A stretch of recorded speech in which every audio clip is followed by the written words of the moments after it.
नमस्कार। Social cause के एक और अंक में आपका स्वागत है।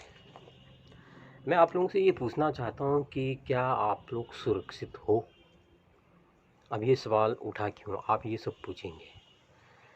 फरीदाबाद में जिस तरह से दिन दहाड़े एक युवती एग्ज़ाम दे के आती है, उसको कुछ गुंडे गाड़ी में बैठाने का प्रयास करते हैं।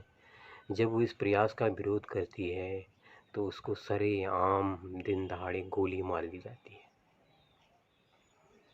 और सब लोग देखते रहते हैं। अच्छा है जो आधुनिक उपकरण हैं उससे ये घटना सीसीटीवी में कैद हो गई और हमें हत्यारों का पता भी लग गया, उनका मकसद भी पता लग गया। वो किस एक कंजर्वेटिव सोच के लोग थे और क्या वो शिक्षा उनको मिली हुई थी, क्या उनकी एजुकेशन थी, किस संस्कार में पले बड़े थे, ये सब उन्होंने कबूल कर लिया है। तो जब हम बात करते हैं अंतरिक्ष में जाने की, उसमें ये रूढ़िवादी शिक्षा प्राप्त युवक समाज में जहर घोलने कहाँ से आ जाते हैं, ये चीज़ समझ में नहीं आती है। हमें ये समझना होगा, इससे हम लोगों की सुरक्षा आड़े आ रही है। हमारे बच्चे जो हैं उनका भविष्य में अंधकार में लग रहा है। हम किसी को अपने घर से बाहर नहीं भेज सकते हैं। अगर उसको घर में रखते हैं तो उसकी शिक्षा बाधित होती है।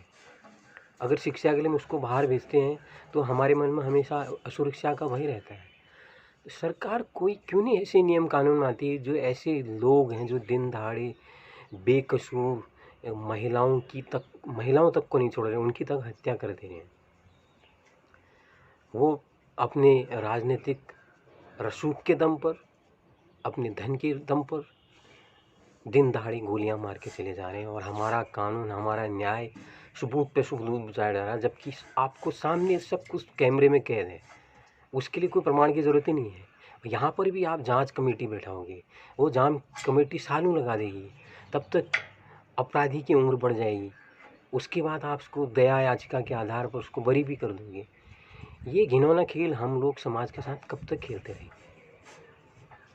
क्या ये एक धर्मनिरपेक्ष समाज की यही पहचान है कि वहाँ जो आदमी शांति से सुकून से रह रहा है उसको गोली मार दी जाए, और जो गुंडे हैं, जो मवाली लोग हैं, जो गोलियां चलाना जानते हैं, उनको सरेआम जाने दिया जाए?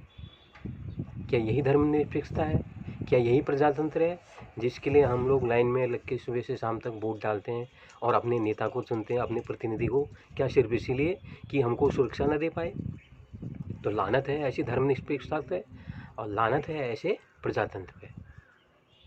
ऐसे प्रजातंत्र का तो फिर कोई ज़रूरत ही नहीं है। जो प्रजातंत्र हमें जनता के द्वारा, जनता के लिए, ये सब जो हम जुमले गढ़ते हैं, जब जनता असुरक्षित है तो ऐसी प्रजातंत्र का फ़ायदा क्यों है? तो हम लोगों को चुनते क्यों हैं? ऐसी सरकारें, इस पे जब एक वहाँ का एक मंत्री बयान देता है कि हम किसी की व्यक्तिगत सुरक्षा की गारंटी नहीं ले सकते। क्यों नहीं ले सकते भाई? तो हम क्या जंगल में रह रहे हैं? हम अराजक क्षेत्र में रह रहे हैं? ये तो सिर्फ अराजक क्षेत्र में रहने वाले के लिए समझ में आता है। जो अराजक क्षेत्र में रह रहा है उसके लिए आप कह सकते हो कि भैया हम आपकी सुरक्षा नहीं ले सकते हैं। तो ये सारे घिनौने काम बंद होने चाहिए। अब मुझे लग रहा है जिस तरह से हमारी न्याय व्यवस्था और ये सब चल रही है, जिस तरह से उस पर एक समय बर्बाद कर दिया जाता है, मुझे लग रहा है जनता को अपने हाथ में भी अब हथियार उठाने पड़ेंगे।